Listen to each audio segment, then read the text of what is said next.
let's talk about gay Victorian painter Simeon Solomon. Simeon Solomon's kind of my bestie. He actually painted this picture from my book of Sappho and Arina in a garden at Mytilene, which is one of the only kind of fine art representations of the ancient Greek poet Sappho that acknowledges her love for women. Sappho was actually a huge inspiration to Solomon in his identity and in his understanding of himself as a gay man, although that wasn't the terminology of the time. He bloomed into his own as an artist in the 1860s when he became kind of a later member of the pre-Raphaelite Brotherhood. He was a really talented and respected painter within the British art scene, but many of his paintings had homoerotic undertones where he was trying to express the feelings that he had. He had many early sketches of Sappho. The painting Sappho and Arina was from 1864, and in the later 1860s he painted 2 portraits of the ancient god Bacchus, sometimes known as Dionysus. These paintings are recognized as being particularly queer. Bacchus himself is a very queer figure,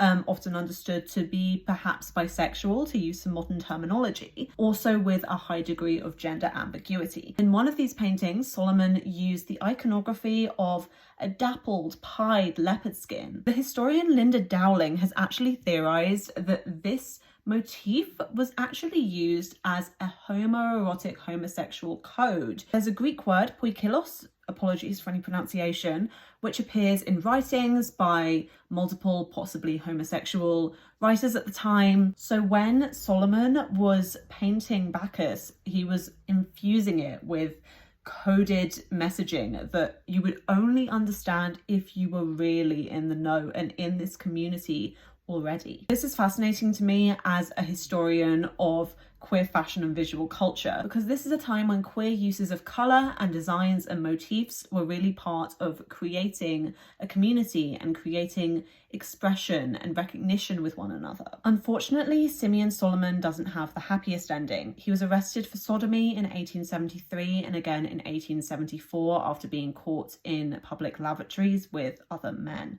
After this, his reputation suffered an enormous hit, and though there were still fans of his work and in many cases patrons who were buying his work, he was not the rising star that he'd once been. Still, he's left such an amazing legacy. And when we look at Simeon Solomon's work today, we can see an example of queer art in the Victorian age.